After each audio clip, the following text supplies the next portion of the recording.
Hey guys, tonight we're hiking the Andes, where jagged peaks stab the sky and icy winds claw at your face. Picture yourself teetering on a cliff's edge, 12,000 feet up, with nothing but a sheer drop to a river that looks like a silver thread below. The Inca built roads through this madness, roads that somehow held an empire together. One wrong step, and you probably won't survive this trek. So keep your eyes sharp. So, before you get comfortable, take a moment to like the video and subscribe, but only if you genuinely enjoy what I do here. Drop a comment with your city and local time. I love knowing where you're drifting off from. Now, dim the lights. Maybe turn on a fan for that soft background hum. And let's ease into tonight's journey together. You're standing on a rocky outcrop, boots crunching frost-kissed gravel, staring at a landscape that feels like it's daring you to move. The Andes aren't just mountains. They're a gauntlet of vertical cliffs, sudden blizzards, and air so thin your lungs beg for mercy. The Inca, though, didn't flinch. Around 1400 CE, they started carving paths through this beast, connecting their empire from modern-day Colombia to Chile. That's over 25,000 miles of roads, some paved, some dirt, all defying gravity. You're wondering how anyone could look at these peaks and think, yeah, let's build a highway. Let's rewind to the start. You're with a group of Inca planners, their alpaca wool cloaks flapping in the wind. They're not just eyeballing the terrain. They're reading it like a sacred text. Mainstream history says the Inca used no wheels or iron tools, just bronze, stone, and sheer will. They'd map routes by foot, tracing ridges and valleys, prioritizing trade and military speed. But here's a quirky tidbit. Some elders claimed the mountains themselves whispered the paths, guiding shamans in dreams. True or not, it's a vibe. Imagine your GPS being a mountain god. You trudge forward, noticing how the ground shifts underfoot. The Inca didn't fight the Andes. They danced with it. They'd follow natural contours, zigzagging to ease steep climbs. Historians still argue whether this was pure pragmatism or if sacred geometry shaped their choices.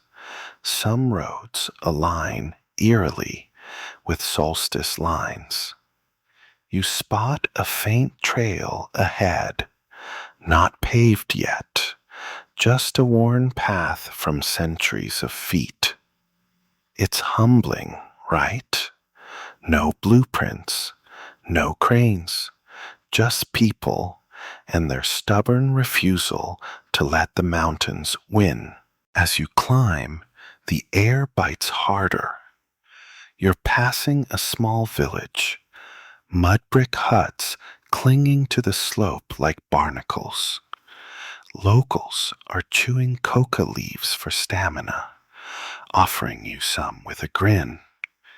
You try it, and it's like instant coffee for your soul. Quirky, but it works. The Inca used this stuff daily, fueling workers who'd soon turn these trails into stone masterpieces. You're starting to get why they didn't need Red Bull. Now, picture the scale. The empire's heart, Cusco, is a hub, and roads radiate out like veins. You're on one of those early spokes, a test run for what'll become a network rivaling Rome's. A mainstream fact: these roads carried armies, traders, and runners called chasqui, who'd sprint messages across continents. But the mountains don't care about your plans. One misstep, and you're a cautionary tale. You laugh nervously. Modern, you would have called OSHA by now. You pause, catching your breath, and spot a condor circling above.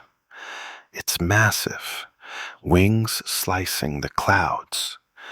The Inca saw these birds as messengers to the gods. And you get it. Up here, everything feels divine. But divinity didn't move the stones. That was human grit, and you're about to see how they did it.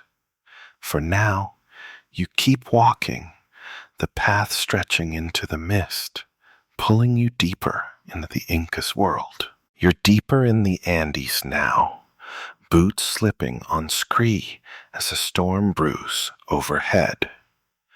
The mountains loom like grumpy giants, and you're wondering how the Inca tackled this beast. Remember that faint trail from the village? It's gone, replaced by a sheer incline that makes your thighs scream. The air's so thin, you're gasping, and a sudden gust nearly knocks you into a ravine. This is the Incas' playground, and they built roads here like it was no big deal. You're trudging up a slope, clouds spitting icy drizzle. The Inca face this daily: blizzards, landslides, and cliffs that laugh at your courage. Mainstream history notes they used no heavy machinery, just clever engineering.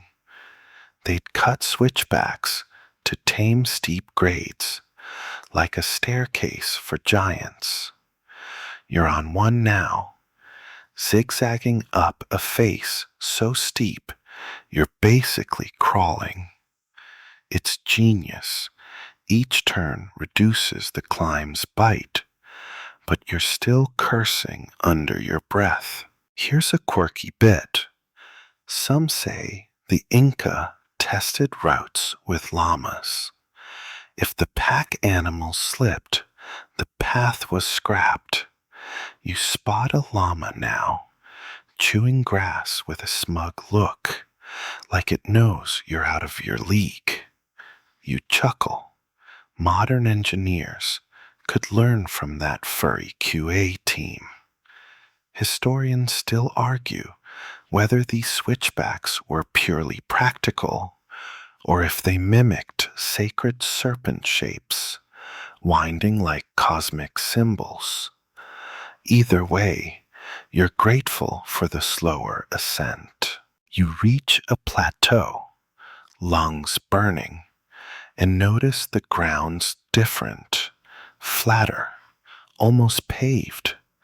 The Inca used local stone, fitting it like puzzle pieces without mortar. You kneel, running your fingers over the seams. It's tight, like the stones are hugging. They'd shape each one by hand, using smaller rocks to chip away flaws.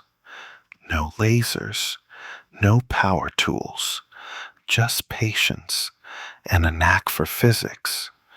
You try lifting a small stone, and it's heavier than your ego after a bad Tinder date. The weather's another hurdle. You're shivering as fog rolls in. thick enough to hide the drop-off inches away. The Inca built for this, adding drainage channels to shunt rainwater.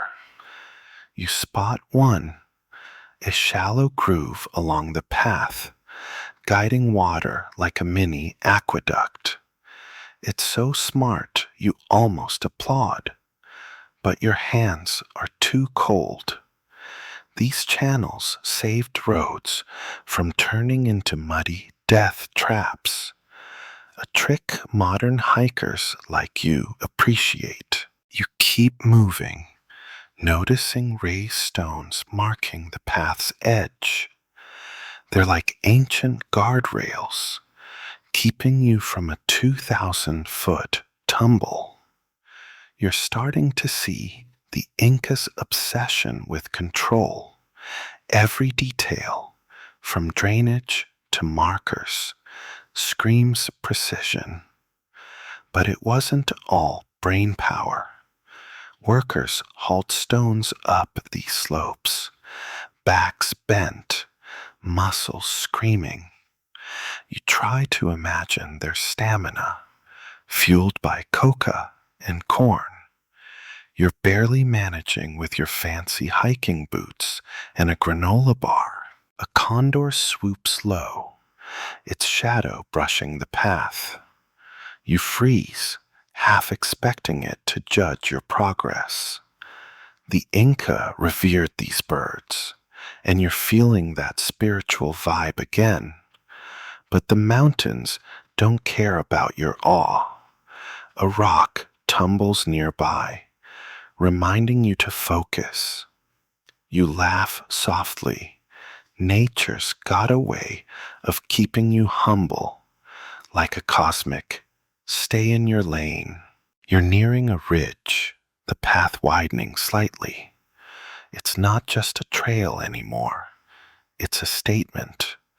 The Inca didn't conquer the Andes. They partnered with it, bending nature's rules without breaking them. You're starting to get how they turn this nightmare terrain into a highway. But the real work, the stone hauling, back-breaking grind, is just ahead. For now, you take a breath, the mist clearing to reveal a valley below, and keep walking. You're on a high Andean ridge now, wind whistling through your jacket like it's got a personal grudge. The path under your boots is no longer dirt. It's stone, fitted so tightly you can't slip a credit card between the slabs. Remember those switchbacks that saved your knees? This is where the Incas' real magic kicks in, turning raw mountain into roads that laugh at time. You're about to get your hands dirty, joining the workers who made this happen. You crouch beside a pile of granite, each chunk the size of a microwave. Mainstream history confirms the Inca moved these without wheels, using ropes, ramps, and raw muscle. You grab a rope, imagine it's woven from llama wool, and tug a stone with a group of workers. It budges, barely, and your back's already filing a complaint. They'd roll or drag these beasts uphill, sometimes miles, using logs as rollers. You're sweating just thinking about it, and your gym membership feels like a joke. Here's a quirky tidbit. Some stones were sung into place. Workers chanted to keep rhythm, like a prehistoric workout playlist. You try humming a tune, and it weirdly helps until you trip over a pebble and nearly eat dirt. Historians still argue whether these chants were just for morale or had ritual meaning, aligning the stones with cosmic vibes. You're not sure, but the idea of singing to a rock is peak Inca energy. You're at a work site now, surrounded by clanging bronze tools and dust clouds. The Inca-shaped stones with smaller rocks, pecking away like sculptors. You pick up a fist-sized stone and tap a slab, mimicking their technique. It's slow, like carving a turkey with a spoon, but the precision's unreal. They'd fit stones so perfectly that earthquakes, common here, couldn't budge them. You test a seam with your finger. It's smoother than your last date's excuses. The scale hits you. You're hauling one stone, but thousands line this road, some weighing tons. Workers, men and women, labored in teams, fueled by corn and camaraderie. You spot a woman nearby, her hands calloused, stacking stones like she's playing Tetris. She offers you chicha, a fermented corn drink. You sip, tastes like sour beer, and grin. It's not Starbucks, but it's got soul. You move along the path, noticing how it curves with the mountain's shape. The Inca didn't blast through rock like modern crews. They respected the terrain, setting stones to follow its flow. You're starting to see the road as a conversation between human and mountain, each giving a little. A mainstream fact: these roads lasted centuries, some still walkable today, outliving empires. You kick a loose pebble and laugh. Your city's potholes wish they had this staying power. A condor glides above, its shadow rippling over the stones. You're reminded of that spiritual vibe from earlier, the mountains whispering their secrets. But the workers around you are grounded, joking as they lift another slab. One guy pretends to drop his stone, and you flinch. Classic Inca prank, apparently. It's a reminder. This was grueling, but they found joy in it. You're nearing the end of this stretch, the path smoothing out. Your arms ache from helping, and you're ready to collapse. But the stones underfoot, fitted like a giant jigsaw, tell a story of grit and genius. The road's taking shape, and you're starting to grasp how it tied an empire together.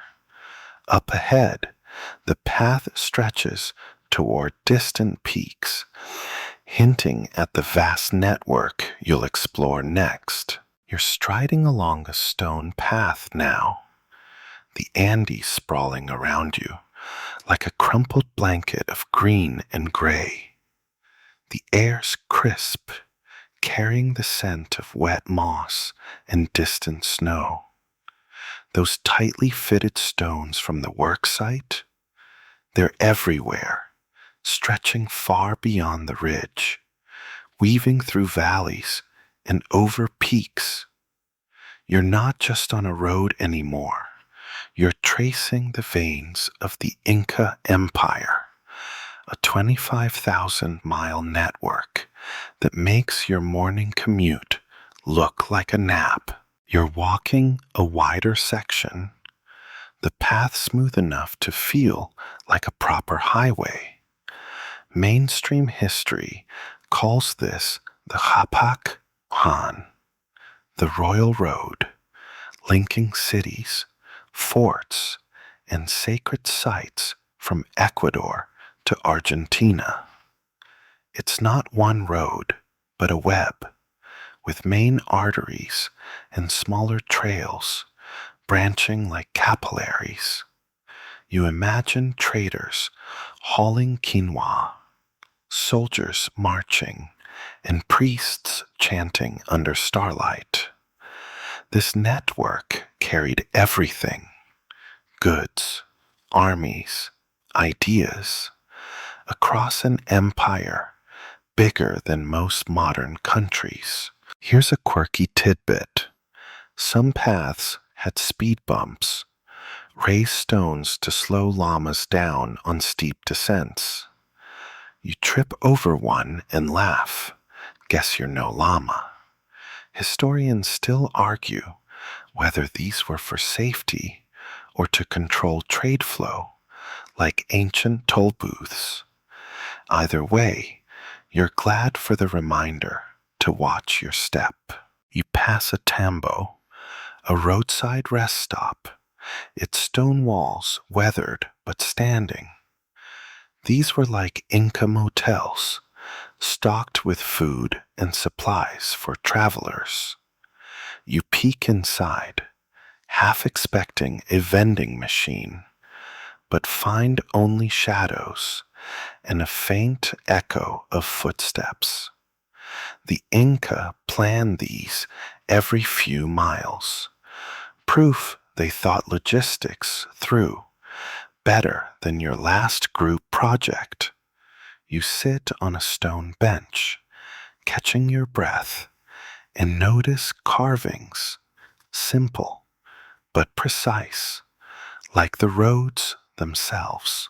The path dips into a valley, and you're struck by the variety.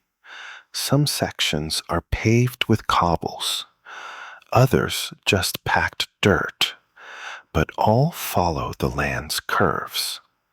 You're crossing a grassy plain now, the road straight and wide, flanked by low walls. It's almost serene, until a gust reminds you the Andes can turn nasty fast. The Inca built for that, too, with drainage ditches and raised causeways to dodge floods. You spot a causeway ahead, lifting the road over a marsh like it's floating. It's so clever, you want to high-five the nearest rock. You're starting to feel the empire's pulse. This isn't just infrastructure, it's power, etched in stone. Cusco, the capital, is the heart, and these roads are its arteries, pumping life to every corner. A mainstream fact, the Capac Han was so efficient that runners could relay messages across hundreds of miles in days. You try jogging a few steps and wheeze. Yeah, you're not cut out for that job. A condor soars overhead, its wings a dark slash against the clouds. You're getting used to these divine flybys, but they still give you chills. The Inca saw the world as alive, and these roads feel like they're breathing with them. You pass a local herding alpacas, their bells jangling like a lullaby. He nods, and you nod back, feeling briefly like you belong. Then you slip on a wet stone and ruin the moment. Classic you. The road climbs again, twisting toward a distant pass. You're seeing how it connects not just places, but people, villages, markets, temples. It's a web of culture, and you're tangled in it, each step pulling you deeper into the Inca's world.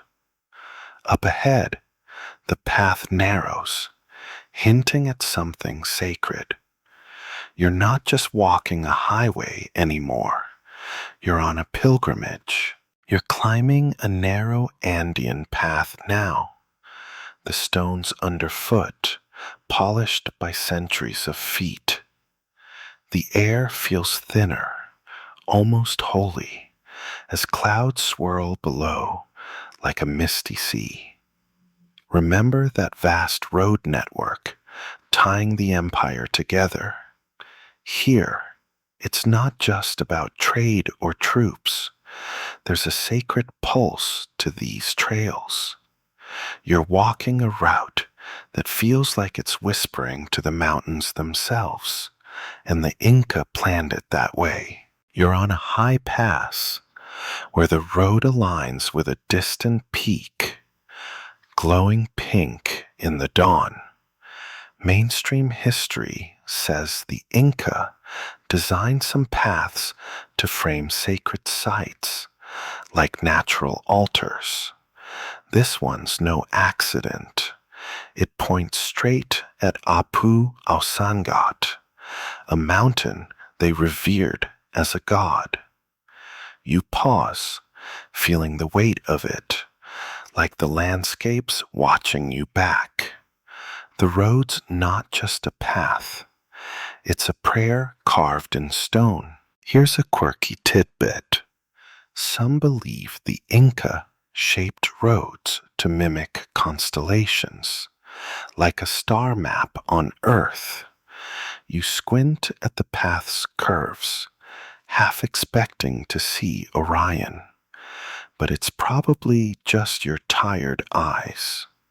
Historians still argue whether these alignments were spiritual or strategic, boosting morale or signaling power. Either way, you're vibing with the cosmic aesthetic, makes your GPS feel like a toy. You trudge on, noticing small offerings by the path, coca leaves, tiny stones, left for the Apus, or mountain spirits. The Inca saw the Andes as alive, and you're starting to get it. You toss a pebble onto a pile, just to be polite, and a local grins like you've passed a test. You laugh softly when in Inca land, right? The road dips, hugging a cliff, and you spot a huaca, a sacred rock shrine. It's unmarked, but its presence hums, like it's daring you to ignore it. The path's design is deliberate. It doesn't bulldoze the mountain. It weaves, respecting every ridge and boulder. You're passing a stretch where the road splits, one branch leading to a temple ruin, its walls half swallowed by moss. The Inca built these roads to connect holy places, not just markets. You imagine priests walking here, their cloaks catching the wind, chanting to the sun.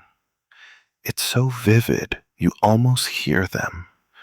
Then a gust snaps you back, and you're just you, shivering in your jacket. A mainstream fact: many roads led to Machu Picchu, the sacred city, proving their spiritual role.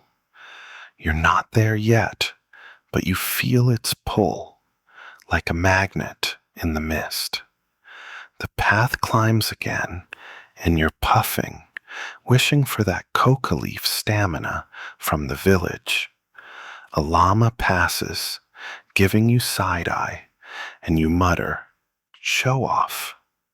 It's your second animal roast this trek. Keeps things light. You're noticing how the road's beauty isn't just functional. The stones, fitted like art, reflect the Inca's love for harmony. You run your hand over a wall, its curves soft as a melody. They didn't need to make it this pretty, but they did. like they were flirting with the gods. You're starting to see why these paths feel sacred. It's not just where they go, but how they feel underfoot, like you're part of something bigger. A condor drifts above, its shadow brushing the stones. You're used to these divine cameos, but this one feels like a nod, urging you on. The path stretches toward Mu. You're trudging along a sacred Inca path, the Andes peaks piercing the sky like jagged teeth. The stones beneath your boots hum with purpose, each one laid with care, connecting temples and towns. Remember that cosmic alignment with Apu Osen Gate.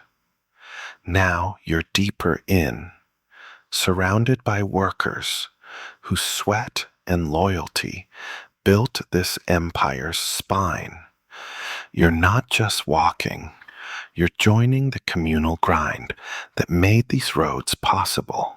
You're at a bustling worksite, the air thick with dust, and the clink of stone on stone. Mainstream history tells us the Inca used a labor system called mita'i, where communities sent workers for public projects like roads. It wasn't slavery. Think of it as paying taxes with sweat. You're handed a rope, joining a team, dragging a boulder uphill.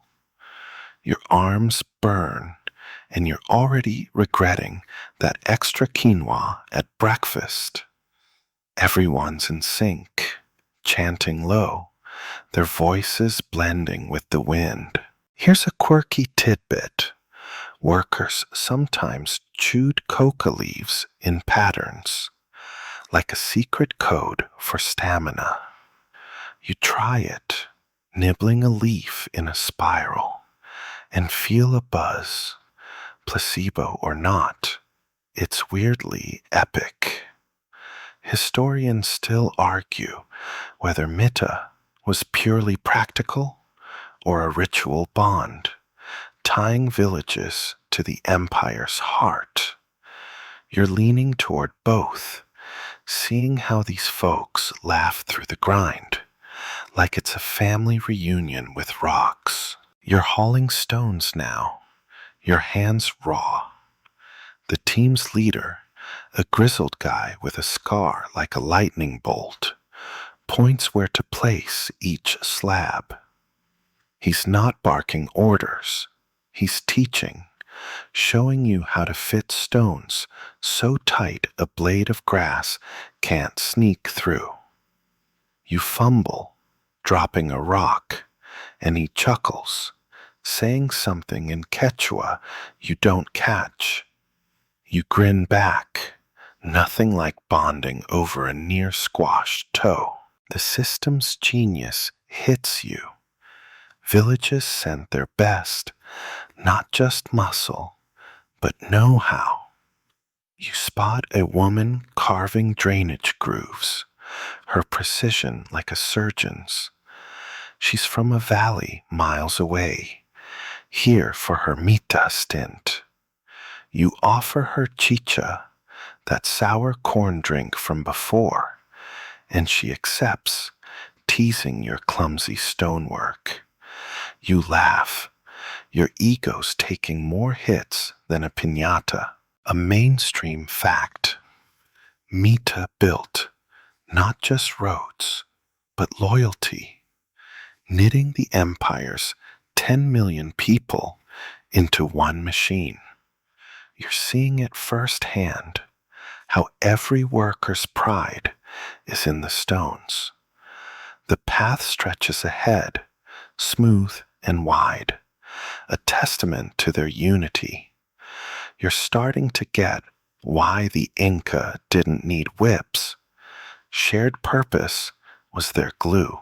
You pass a kid, maybe 12, stacking pebbles for practice. He's mimicking the adults, dreaming of his own Mita days. You toss him a pebble, and he catches it, grinning like he's won gold.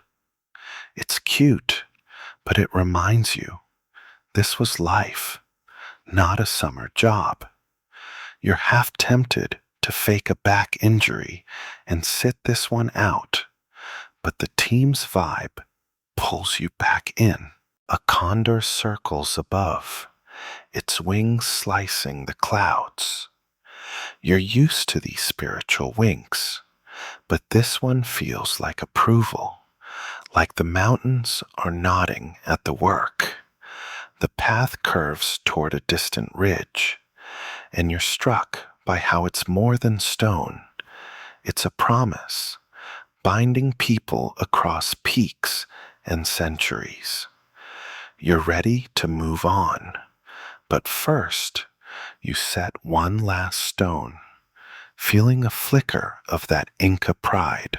You're teetering on an Andean cliff, the path narrowing to a ledge that makes your stomach lurch. Below, a river roars, carving a canyon so deep it could swallow your hometown. The stone road from the worksite is behind you, but now you're facing a chasm, a gap no path can cross. Remember that communal grind of the Mita workers? Their genius shines here, where the Inca strung bridges to defy gravity and keep their empire connected. You're staring at a rope bridge, swaying in the wind, its fibers creaking like an old rocking chair. Mainstream history marvels at these suspension bridges, made from woven grass and vines, spanning gaps up to 150 feet. You step onto the first plank, gripping the hand ropes, and feel it wobble. Your heart's doing cartwheels. Modern, you want's a hard pass, but the Inca crossed these like it was a stroll to the market. Here's a quirky tidbit. They'd rebuild these bridges yearly, turning it into a village festival with music and chicha flowing. You imagine the party, wishing you had some of that corn brew to calm your nerves. Historians still argue whether the rebuilds were purely practical or a ritual to honor the river gods below. Either way, you're just trying not to look down. You shuffle forward, the bridge swaying with each step. The Inca used koya grass, twisted into cables thick as your arm, anchored to stone pillars on either side. You touch the rope, rough but sturdy, like it's daring you to trust it. They'd weave these by hand, whole communities braiding miles of fiber. You're picturing that teamwork, and it steadies you, like their spirits holding the bridge. The wind picks up, and the bridge dips.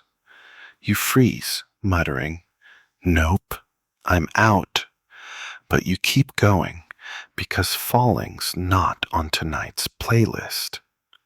A mainstream fact, these bridges were so advanced that Spanish conquistadors, with their horses and armor, were terrified to cross them. You're not feeling so brave yourself, but you laugh. Imagine a knight in shining armor, whining louder than you are. You're halfway across, the river's roar drowning out your thoughts. The Inca didn't just build for function, they engineered for earthquakes, letting the bridge flex rather than snap. You feel that flex now, each sway absorbing the wind's tantrum. It's genius, and you're low-key jealous. Your city's bridges creak in a stiff breeze. You spot a condor gliding below, and it's both majestic and a reminder of how high you are. You're nearing the other side, planks creaking underfoot. The bridge's design isn't just tech, it's art, blending human skill with nature's raw power. You pass a small offering, coca leaves tied to the rope, left for safe passage. You toss one in, half joking, half hoping it works. A local on the far side nods, like you've earned a badge. You grin, but your legs are jelly. Finally, you step onto solid ground, knees wobbling like a newborn llama. You look back at the bridge, swaying gently, a thread stitching the empire's halves together. It's more than engineering, it's defiance, proof the Inca could tame even the wildest chasms. The path ahead widens, leading to new peaks, and you're ready to see how these roads carried more than just people. You're back on solid Andean ground, legs still shaky from that rope bridge, but the path ahead is calling.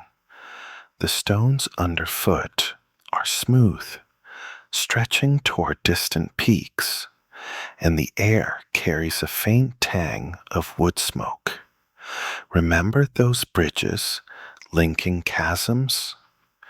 Now you're sprinting with the Chasqui, the Incas' elite runners, who turned these roads into a messaging superhighway, carrying words faster than your Wi-Fi on a good day. You're jogging beside a Chasqui, a lean guy with lungs like bellows, his sandals slapping the stones.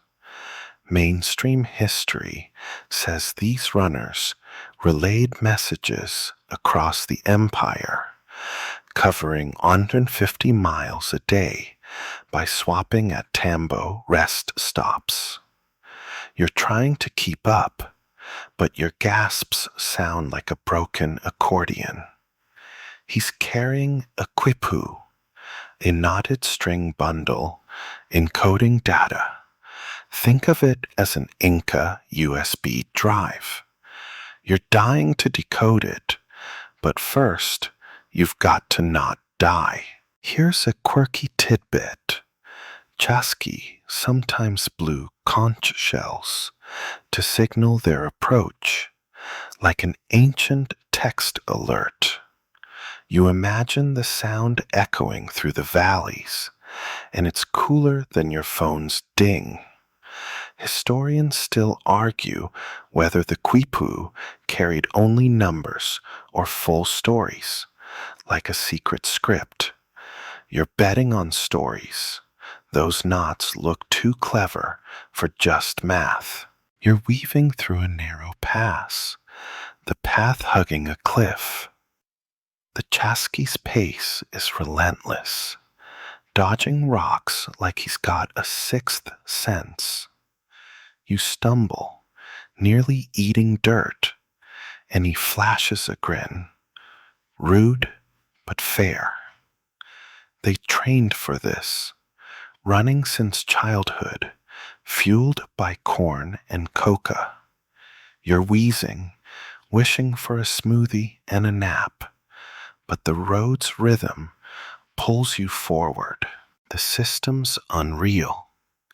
Every few miles, another Chasqui waits at a tambo, grabbing the quipu and sprinting off. You hand off to a fresh runner, collapsing on a stone bench. A mainstream fact. This relay could move messages from Quito to Cusco, over 1,200 miles, in under a week. Your Amazon Prime deliveries got nothing on that. You sip chicha from a clay cup, sour but soothing, and watch the next runner vanish into the mist. You're noticing the road's design again, wide enough for runners, with markers to guide them at night. You spot a stone cairn glowing faintly in the dusk, and it's like the path's whispering, "Keep going." The Chasqui weren't just fast, they were the Empire's pulse, carrying orders, news, even warnings of revolt. You're starting to see how these roads weren't just stone. They were the Empire's nervous system. A condor swoops low, its shadow brushing the path. You're used to these divine flybys, but this one feels urgent, like it's cheering the runners on. You laugh. Nature's hype squad is real. A local herder passes, his alpacas jingling, and you nod, feeling briefly cool until you trip over a pebble. So much for your Chasqui dreams. You're back on the move, the path dipping into a valley. The Chasqui's gone, but his energy lingers, tying you to the Empire's heartbeat. These roads carried more than messages. They carried trust, keeping millions connected across mountains. Up ahead, the path leads toward glittering cities, and you're ready to see how it all comes together. You're striding along an Andean highway. The stones warm underfoot as the sun burns through morning mist. The path stretches toward a valley where terraced fields glow like emerald steps. Remember those Chasqui runners, sprinting messages across the empire.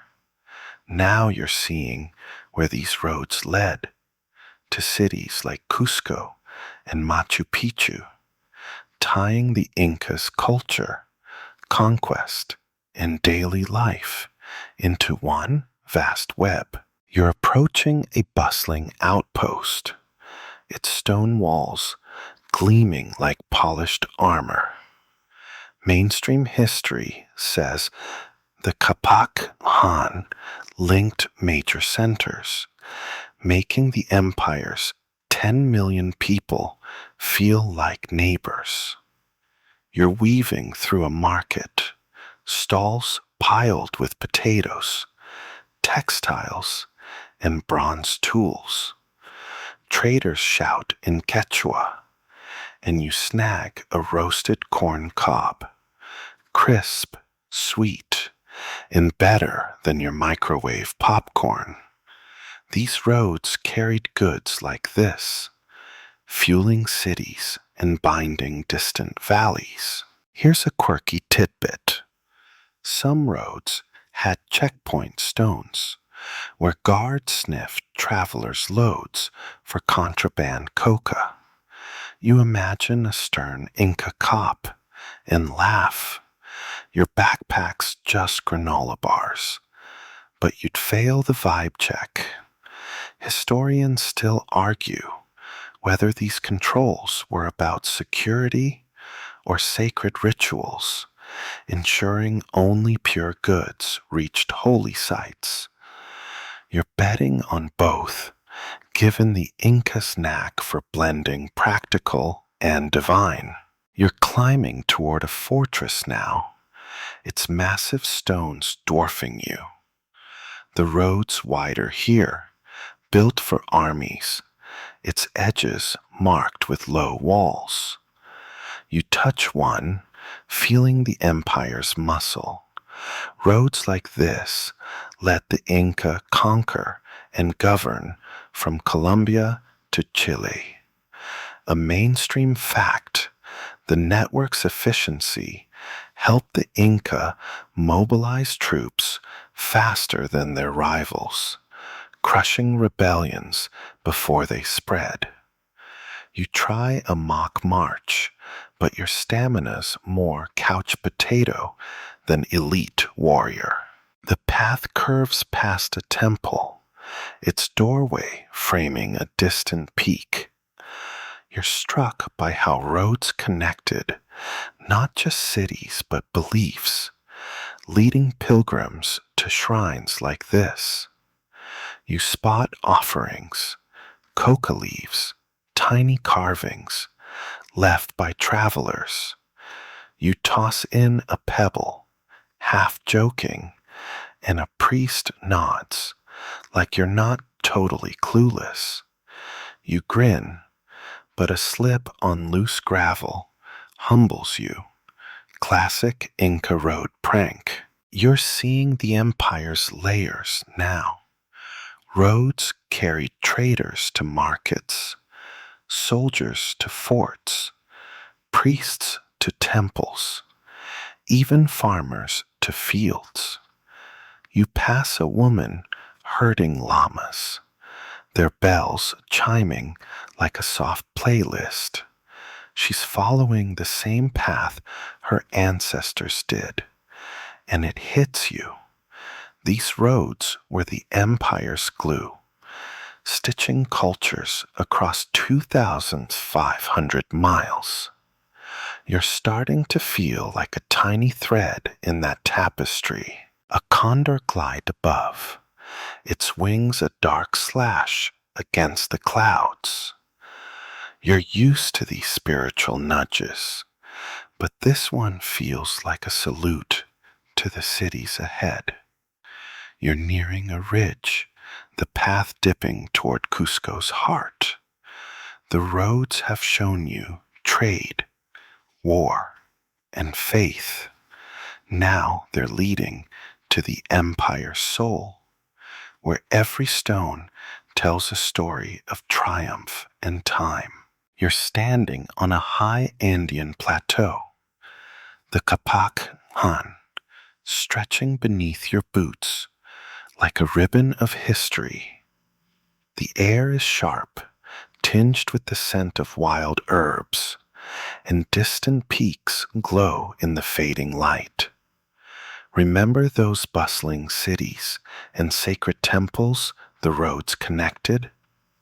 Now you're tracing their legacy, walking among ruins that whisper of the Incas' genius, their stones enduring long after the empire fell. You're on a weathered path, its stones cracked but unyielding, leading to a crumbled wall. Mainstream history says parts of the Capac Chan still stand, some trails used by locals today, defying 500 years of earthquakes and erosion. You run your fingers over a seam, tight as ever, like the Inca knew time was watching. These roads outlasted the Spanish, who marveled at them, yet couldn't replicate their craft. You're awestruck, and your city's crumbling sidewalks feel like a personal insult. Here's a quirky tidbit. Some locals believe the roads hold spirits, guiding lost hikers with faint hums at dusk. You strain your ears, half expecting a ghostly GPS, and chuckle. Nothing but wind. Historians still argue whether the road's durability was pure engineering or a sacred pact with the mountains. You're leaning toward both. These stones feel alive, like they're guarding secrets. You're passing a ruined tambo, its walls mossy but proud. You imagine chasqui runners resting here, their quipus knotted with urgent news. The road's quiet now, but its story screams trade, war, faith, all carried on these stones. You kick a pebble and it skitters like it's got places to be. A mainstream fact: UNESCO named the Kapak Han a World Heritage Site in 2014, honoring its role as a cultural artery. You nod. About time the world caught up. The path dips, winding past a sacred huaca, a lone rock shrine. You toss a coca leaf, a nod to tradition, and a condor soars above, its shadow a final blessing. You're used to these divine cameos, but this one feels like a farewell. You laugh softly. Nature's got a flair for dramatic exits. The ruins around you, from bridges to causeways, are a testament to the Incas' defiance of the Andes' wrath. You're nearing the end, the path fading into a grassy slope. These roads tied an empire, carried its pulse, and now they're a bridge to the past. You pause, looking back at the stones, each one a story of sweat and stars. They're not just ruins, they're a challenge, daring you to build something that lasts. You're humbled, and your to-do list feels trivial. As the sun slips behind the peaks, the world softens, shadows pooling like spilled ink. You're tired, boots heavy, but there's peace in the quiet. The Andes cradle you, their winds a gentle lullaby, urging you to rest. Picture yourself lying on a soft blanket, the stars above, weaving tales of ancient trails. Your breath slows, eyes heavy, as the mountains hum their secrets. Let the roads fade, their stones warm in your dreams, carrying you to a place where time pauses just for you. Sleep now, wrapped in the Andes' embrace, and let the Incas' legacy whisper you into the night.